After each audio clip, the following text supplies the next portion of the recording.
There's gold in them thar hills! Well, that's the rumor anyway, and I hope it's true. Join me on our sweatiest adventure yet. 1948's Treasure of the Sierra Madre.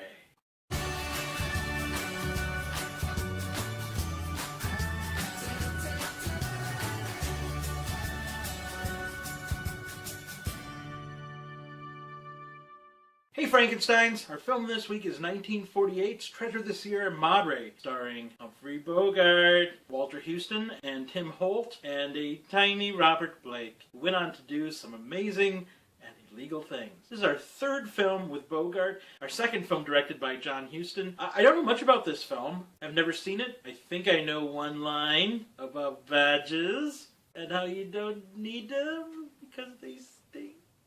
Will we find compadres in the old Sierra Madres?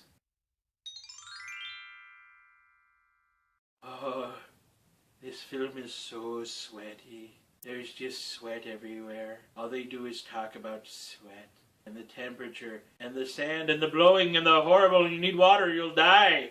Humphrey Bogart plays Fred C. Dobbs and Bob Curtin is played by Tim Holt. They're down on their luck. They can't find work, they can't get hired, and when they do get hired, it turns out to be a real scam. So they end up in a flop house where they meet Howard, played by Walter Huston, talking about how he can prospect for gold and he knows where it is, and he's getting a little bit long in the tooth and doesn't necessarily need it anymore. And there's a big discussion about greed and what it does to a man. Then there's more sweating. My big takeaway from this is Walter Huston. His acting style is so modern. He just seems like an old-timey prospector.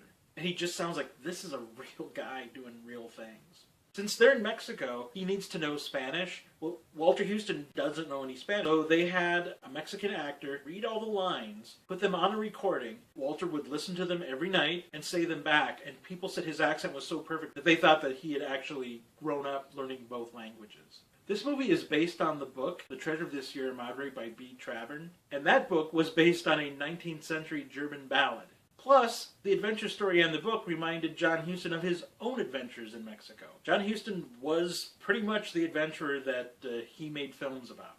So this B. Travern, no one knows who that is. They still don't. He wrote some books, very elusive, only dealt with people through letters. When he was asked to come down to Mexico to oversee the shooting, he sent a liaison instead. Because no one knew what this author actually looked like, they started to believe that the liaison was the author, because he would say things like, when I wrote, I mean when he wrote. Many movies have their trivia and legends and things you go, that's weird. This one I think may take the cake. So when John Huston started filming this, he was with his wife in Mexico. Well, she got a part in a movie, so she went back home. In the meantime, John Huston had become very attached to this young Mexican boy who kind of became the mascot of the production, who would get supplies or bring him his cigars or whatever. Well, he grew so attached to Pablo that he adopted him and brought him home to America. Without telling his wife, he sprung it on her at the airport.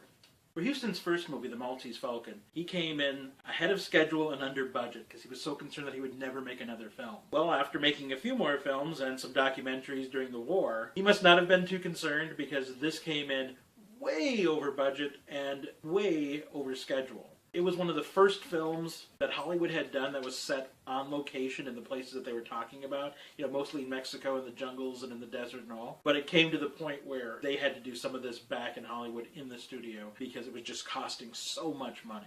I always ask Mrs. Uncle Tony if she wants to watch any of these films with me. And her first question is always, does it star Liam Neeson and has his daughter been taken? If the answer is no, she's usually out. But with this one, she said, well, let's watch a trailer. This movie suffers from a thing that a lot of these classic films suffer from, HTS, horrible trailer syndrome. I was bored in the 2 minutes that this trailer took to show. There is nothing in the trailer that would make you watch this movie besides the names. Every scene they show is a bad scene, at least bad out of context. Everything in the trailer looks silly. So she ended up not watching the movie. Speaking of action movies, when you see fighting in modern movies, it's usually hitting, big noises, roundhouse kicks, martial arts, big time hurt, and everybody jumps back up and everybody's fine. There's a scene in this where Bogart and Holt lay into this guy who owes them money, and it is one of the most gritty, painful fight scenes. I can't think of another one off the top of my head that is as brutal as this. It sounds like bone hitting flesh. It's just ugly. There's nothing pretty or cinematic about it. It just looks brutal. I'm guessing this is what action films have tried to get away from to make it,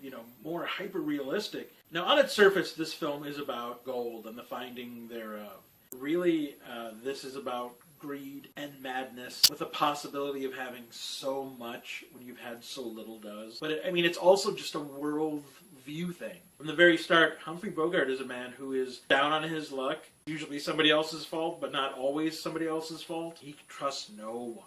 And you have Tim Holt. He kind of just drifts along. His worldview is not fully formed yet because he's a younger guy and kind of can see right from wrong but may stumble from the path. He does take advice, and that's usually where good things lie for him. Then you have Walter Houston's character, Howard. Everything to him is a cosmic joke. Everything to him is interconnected. When they find gold, he thanks the mountain. Everything is precious to him. Everything is done for a reason. It's nice to see a movie that can be just about sweating and fisticuffs, that can go one step further and look into the human psyche. So again, sweaty, brutal, engaging, the Mexican bandits, the bar scene, the federales, and giving the bandits the last cigarette after they've dug their own grave. All these things together make this a great movie. But it sags in the middle. You get things that are very repetitious. Bogey's character kind of gets to the point of being one note. So this one, although I really liked it and probably loved it, would definitely watch it again, maybe a little lower on the scale than most. So I'm going to give this 4 out of 5 amazings. Our next film is a streetcar named Desire. I don't understand the title. Until then, I'm Uncle Tony.